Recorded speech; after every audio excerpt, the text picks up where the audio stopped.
Captain Elena Reeves stood before the observation deck of humanity's newest achievement, her reflection ghostly against the transparent aluminum. Behind her, the construction yards of Mars Station hummed with activity, but her eyes were fixed on the vessel before her, the Titan.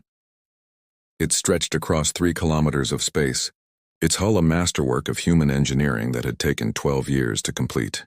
The ship's angular design resembled a spearhead forged from midnight itself, covered in reactive armor plating that shimmered with microscopic defense matrices. 16 fusion drives lined its aft section, each one capable of propelling a city-sized habitat across the solar system. She's beautiful, isn't she? Commander Marcus Chen appeared beside her, holding 2 coffee bulbs. Elena accepted one with a grateful nod.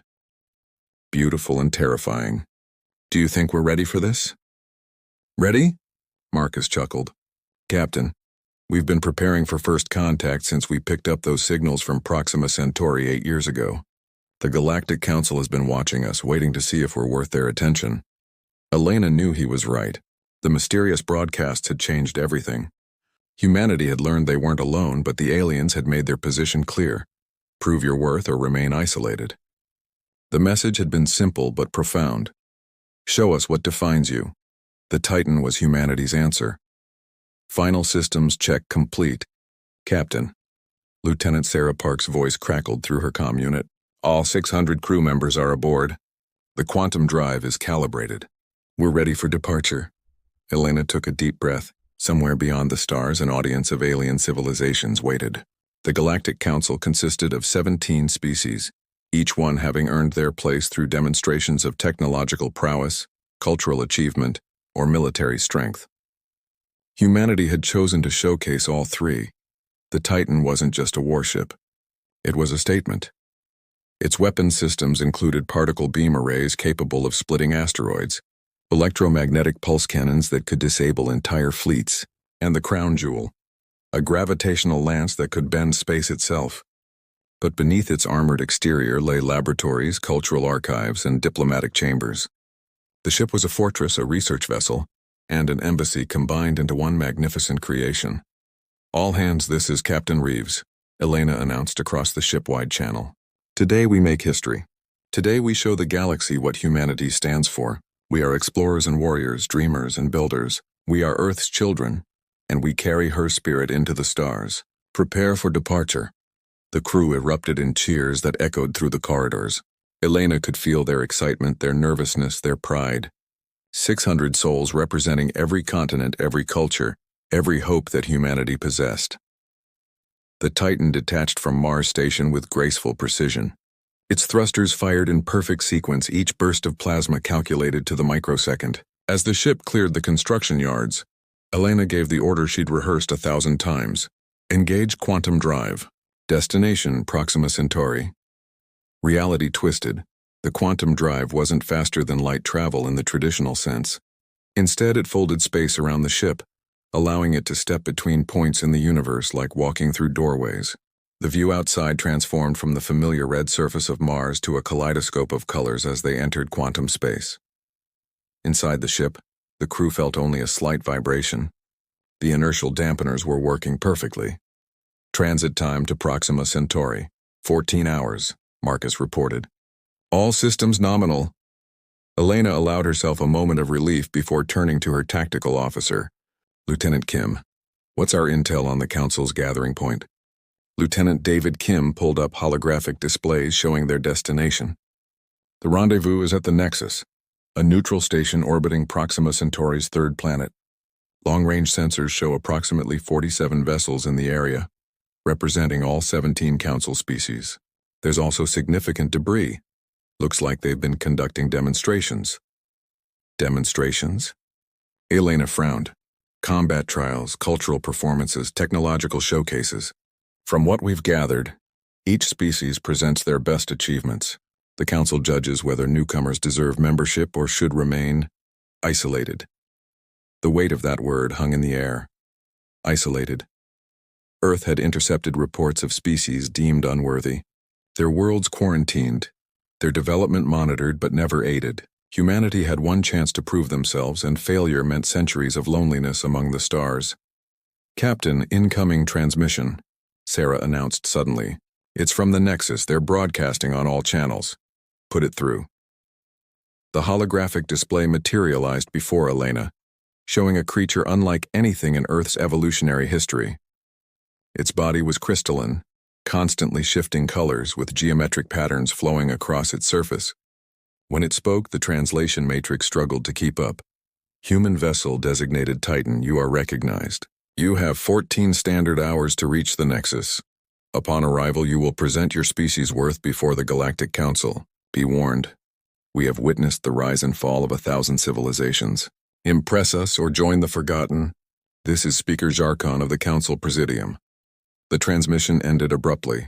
Elena looked at her crew. She saw fear in some eyes, determination in others, but most importantly, she saw unity. They had come too far to turn back now. Set condition yellow throughout the ship, she ordered. Begin preparation protocols for first contact. And somebody tell engineering I want the Titan looking her absolute best when we arrive. As the ship hurtled through quantum space toward humanity's destiny, Elena Reeves allowed herself a small smile. The galaxy had no idea what humanity was capable of. They were about to find out. The Titan emerged from quantum space like a leviathan rising from dark waters. Elena gripped her command chair as reality reasserted itself, the kaleidoscope of colors fading to reveal the Nexus before them. The station was magnificent, a crystalline structure the size of Earth's moon, spinning slowly in orbit around a gas giant painted in swirls of purple and gold. Surrounding it, the assembled fleet of the Galactic Council waited. Mother of God, Marcus whispered. 47 alien vessels hung in formation, each one representing a different civilization's approach to space travel. Some were organic, their hulls pulsing like living tissue. Others appeared grown from crystal or woven from light itself. A few resembled geometric impossibilities that hurt to look at directly, and they were all watching the Titan. We're being scanned, Lieutenant Kim reported, his fingers dancing across tactical displays. Multiple sensor sweeps, electromagnetic, gravitational, quantum signature analysis. They're taking our measure. Let them look, Elena said calmly. Tactical full sensor sweep of their vessels. I want to know what we're dealing with. Sarah's voice cut through the tension. Captain, we're receiving docking instructions. They want us to hold position at coordinates 77 Mark III. We'll be visible to the entire assembly. A stage for humanity's performance, Elena murmured. She opened the ship-wide channel again. All hands, this is the captain. We've arrived at the Nexus. Remember your training. Remember why we're here. Show them what humanity can do. The Titan maneuvered into position with balletic grace, its massive form gliding smoothly despite its size. Elena had insisted on months of precision flying drills, and now that training showed. Every alien eye or equivalent sensory organ was fixed on them. A new transmission arrived, this time visual and audio synchronized. The holographic display showed not one being, but 17, each representing a council species. Speaker Jarkon's crystalline form stood at the center. Humans of Earth. The being's translated voice resonated through the bridge. We have observed your species for 3 of your generations. We have watched you split the atom, reach your moon, and survive conflicts that would have destroyed lesser races. Today you claim readiness to join the galactic community. We shall see. A different being stepped forward, something that resembled a floating jellyfish made of silver metal, its tentacles sparking with electricity. I am Counselor Vex of the Luminar Collective. Your quantum drive is adequate, but technology alone does not earn a seat among us. The Zephyrins built fusion reactors, yet they failed our trials. The Crithari mapped their entire galactic arm, yet they too were found wanting. Another counselor emerged from the group, this one a massive insectoid creature with armor plating that seemed to absorb light. I am War Principal Thax of the Vrexian Dominion. Your vessel is formidable, but we have seen warships before. The Calthene arrived with a fleet of dreadnoughts. They were denied entry and their ships were dismantled. What makes you different, humans? Elena stood, straightening her uniform. This was the moment. Honored council members, humanity doesn't claim to be the strongest or the smartest species in the galaxy. We don't possess technology beyond your comprehension or weapons that could shatter worlds. She paused, letting her words sink in. What we possess is adaptability. We are survivors. We evolved on a world that tried to kill us in 1,000 different ways. Predators, diseases, natural disasters, ice ages. We survived them all. We fought wars against ourselves and learned from our mistakes. We split the atom and chose not to destroy ourselves with it. Elena gestured to the view screen showing Earth transmitted from their databanks. Our world is fragile, beautiful, and violent. It made us curious and cautious, bold and humble. The Titan isn't just a warship. It's a library carrying the collected knowledge of our species. It's a hospital with medical technology we're eager to share. It's a forge where we'll build bridges between civilizations. Pretty words, Thax growled. But we require demonstration. Show us this adaptability you claim. Marcus leaned close to Elena. They're testing us. What do we do? Elena's mind raced. She thought of humanity's history. The countless times her species had been underestimated. The countless times they'd overcome impossible odds. An idea formed. Counselor Vex, you mentioned technology, Elena said. I propose an exchange. Transmit to us a technical problem your species struggled to solve. Give us 1 hour. We'll show you how humans think. The council members conferred in languages that made the translation matrix spark and glitch. Finally, Jarkon spoke. An interesting proposal, we accept. Transmitting now. Data flooded into the Titan's computer systems. Elena quickly routed it to her chief engineer, Dr. Amara Okafor, along with instructions. Assemble your best team. Show them what human ingenuity looks like.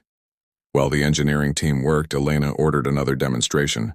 Lieutenant Park, deploy our cultural archive drones. Let's show them who we are. Dozens of small drones launched from the Titan, each one projecting holographic displays around the fleet. The aliens witnessed humanity's story. Cave paintings and symphonies, ancient temples and space stations, wars and peace treaties. They saw humanity's art, music, literature, and science. They saw diversity. Thousands of languages, hundreds of cultures. Billions of individuals all working toward the same dream of reaching the stars. 53 minutes later, Dr. Okafor's voice crackled through. Captain, we've got it. The Luminar Collective's problem involved quantum entanglement decay and long-range communications. It's elegant, really. They approached it as a physics problem. And humans, we approached it as an engineering problem. Sometimes the solution isn't perfect physics. It's good enough engineering with creative problem-solving. Transmitting our solution now. The silence that followed felt eternal. Then Counselor Vex's tentacles began pulsing with rapid light patterns, their species equivalent of laughter. Remarkable. Crude, inelegant, but functional. You solved in under an hour what took my people 3 decades to abandon. This is unexpected. War Principal Thax's mandibles clicked thoughtfully. They think differently. This could be valuable. But Speaker Jarkon raised a crystalline appendage. 1 demonstration is insufficient. Humans, we require 1 final test. A trial that reveals your true nature. The Council's final test came without warning. Alarms shrieked across the Titan's bridge as every sensor simultaneously detected the anomaly. A massive tear in spacetime opened near the Nexus, vomiting forth a vessel that made Elena's blood run cold. Contact, Lieutenant Kim shouted. Unknown vessel, configuration doesn't match any Council species. Captain, it's attacking the station. The alien ship was nightmarish. A twisted mass of dark metal covered in weapons that glowed with malevolent energy. It opened fire immediately, energy beams lancing toward the Nexus's shields. The crystalline station shuddered under the assault. Council vessels are not responding, Sarah reported, confusion clear in her voice. They're just watching. Elena's tactical mind snapped into focus. This is the test. They want to see what we'll do. She opened a channel to the Council, Speaker Jarkon, requesting permission to engage hostile vessel in defense of the Nexus. The crystalline being's response was maddeningly calm. You may act as your nature dictates, Captain Reeves. Choose wisely. No time for deliberation. The hostile ship was charging weapons for another volley, and the Nexus's shields were buckling. Elena saw her crew looking to her, waiting for orders. This single decision would determine humanity's future among the stars. Red alert. Battle stations, Elena commanded. But listen carefully. Weapons free, but I want disabling shots only. Target their weapon systems and engines. We neutralize the threat without destroying the vessel. Captain, Marcus questioned. We could end this with 1 gravitational lance shot. And kill everyone aboard? No, we're not here to prove we can destroy. We're here to prove we can protect. She turned to her communications officer. Sarah, open all channels. Broadcast in every language our translation matrix knows. Elena took a breath and spoke, her voice carrying to every ship in the fleet. Unknown vessel, this is Captain Elena Reeves of the human warship Titan. You are attacking a neutral station and endangering innocent lives. Power down your weapons immediately. We don't want to hurt you, but we will defend those who cannot defend themselves. The hostile ship's only response was another devastating barrage toward the Nexus. Weapons range in 10 seconds, Kim announced. Particle beams, surgical strikes. Target their forward cannon arrays, Elena ordered. Fire. The Titan's weapons spoke with precision. Brilliant beams of accelerated particles lanced across space, striking the hostile ship's weapon mounts with pinpoint accuracy. Explosions blossomed along its hull as cannon after cannon went dark. But the ship kept coming. They're attempting to ram the station, Sarah cried. Elena's mind raced through options. Ramming speed meant desperation or determination, possibly both. Engineering, divert all power to forward tractor beams. Kim, target their engine section, electromagnetic pulse cannon, full spread. That'll fry every system they have, Marcus warned. Better than letting them die in a collision. Fire. The Titan's EMP cannons unleashed a wave of electromagnetic energy that washed over the hostile vessel like a tide. Every light on the enemy ship flickered and died. Its momentum carried it forward, but now it was just drifting metal. Tractor beams, grab them, Elena commanded. The Titan's gravitational tethers reached out, catching the dead vessel in an invisible net. The warship's fusion drive strained as it arrested the hostile's momentum, kilometers from the Nexus. For a moment, the Titan held the larger vessel suspended in space like a cat carrying a mouse. All stop. Hold position, Elena ordered. She opened channels again. Unknown vessel, we have disabled your ship to prevent loss of life. Yours and others. We're reading life signs aboard. We're prepared to offer assistance. Please respond, static. Then finally a transmission, audio only. The voice filtered and artificial. Why did you not destroy us? Elena felt the weight of the galaxy watching. Because destroying you would have been easy. Saving you was harder. That's what humanity does. We choose the harder path when it means preserving life. The voice came again, but different now. Warmer, almost amused. Fascinating. Suddenly, every light on the hostile vessel blazed back to life. It powered up instantly, breaking free from the Titan's tractor beams with ease. But instead of attacking, it simply stopped. The ship's profile began to shimmer and change, its threatening appearance melting away to reveal something else entirely. A sleek vessel bearing council markings. What the? Marcus started. Speaker Jarkon's voice filled the channel, carrying what might have been approval. The simulation is complete. Captain Reeves, you have passed the trial. Elena's knees nearly buckled with relief and realization. It was a test. The whole attack was staged. Indeed, Jarkon confirmed. We needed to see your true nature when faced with an immediate threat. Many species respond with overwhelming force. The Rexians would have vaporized the ship instantly. The Luminar would have calculated optimal destruction. The Kelthine, the species whose fleet we dismantled, chose to flee and save themselves. Another counselor spoke, one Elena hadn't heard before, a being that appeared as living flame. Humans chose a third path. You defended the weak, attempted communication with your enemy and used minimal necessary force. You risked your own vessel to save a ship that was attacking you. This is unusual. War Principal Thax's mandibles clicked in what might have been respect. You have weapons that could crack planets, yet you fired them with a surgeon's precision. You have the strength to destroy, but the wisdom to show mercy. These are the qualities the Council seeks. Speaker Jarkon's crystalline form pulsed with bright colors. Humans of Earth, the Galactic Council has reached consensus. You have demonstrated technological capability, cultural richness, and moral character. You have shown us what defines you. The capacity for both strength and compassion, the courage to stand against threats while seeking peaceful resolution. Elena felt tears threatening. She fought them back, standing tall. By unanimous decision, humanity is hereby granted provisional membership in the Galactic Council. Welcome to the galactic community, Captain Reeves. Welcome home. The fleet erupted in what Elena could only interpret as celebration. Lights flashing, energy displays, and sounds across a dozen species communication methods. Through the observation window, she saw her crew embracing, crying, laughing. Marcus gripped her shoulder. We did it, Captain. We actually did it. Elena looked at Earth's blue marble in the distance, barely visible from this far out. No, Commander. Humanity did it. Every generation that struggled and survived. Every person who chose hope over despair. Every dream that reached toward the stars. They did this. She opened the ship-wide channel one final time. All hands, this is Captain Reeves. Today we prove that humanity deserves its place among the stars. But this is just the beginning. We have a galaxy to explore, friends to make, and a future to build. The Titan brought us here, but together, all of us will light the way forward. As the Titan moved to dock with the Nexus for the formal ceremonies, Elena watched the Council fleet form an honor guard around them. Each vessel represented a civilization that had faced their own trials and triumphed. Now humanity would walk beside them. The galaxy had frozen in awe at humanity's Titan-class warship. But what truly impressed them wasn't the vessel's weapons or technology. It was the hearts of the 600 humans aboard. 600 souls who carried Earth's greatest strength into the cosmos. Not the power to destroy, but the courage to protect. Not the ability to conquer, but the wisdom to unite. That was humanity's true weapon. And the galaxy would never be the same.